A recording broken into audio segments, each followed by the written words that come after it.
Just small crack అంటే ఏం problem ఉంటుంది అని హెయిర్ లైన్ ఫ్రాక్చర్స్ని ఇగ్నోర్ చేస్తుంటాం. అది చిన్న ప్రాబ్లం కాదండి, పెద్ద డ్యామేజ్కి స్టార్ట్ అవ్వచ్చు. సో హెయిర్ లైన్ ఫ్రాక్చర్ అంటే బోన్లో చిన్న క్రాక్. ఇది మేజర్ ఫ్రాక్చర్ లాగా కనిపించదు, కానీ పెయిన్ స్లోగా ఇంక్రీజ్ అవుతూ ఉంటుంది.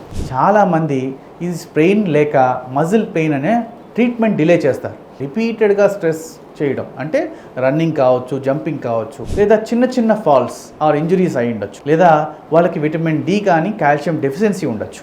Over use of particular joint అంటే ఆ జాయింట్ని ఎక్కువగా యూజ్ చేసే వాళ్ళు కూడా అయి ఉండొచ్చు. సో స్పెసిఫిక్ ఏరియాలో మైల్డ్ పెయిన్ అనేది స్టార్ట్ అయ్యి కూడా ఉండొచ్చు. సో యాక్టివిటీ టైంలో పెయిన్ ఇంక్రీజ్ అవ్వటం, రెస్ట్ తీసుకున్నప్పుడు కొంచెం తగ్గటం, స్లైట్ స్వెల్లింగ్ ఉండటం, ఇది చిన్న సిమ్టమ్స్ అని ఇగ్నోర్ చేస్తే క్రాక్ పెరిగిపోయి కంప్లీట్ ఫ్రాక్చర్గా మారిపోయే వరకు దారితీయచ్చు. So timely treatment and recovery అనేది చాలా ఇంపార్టెంట్.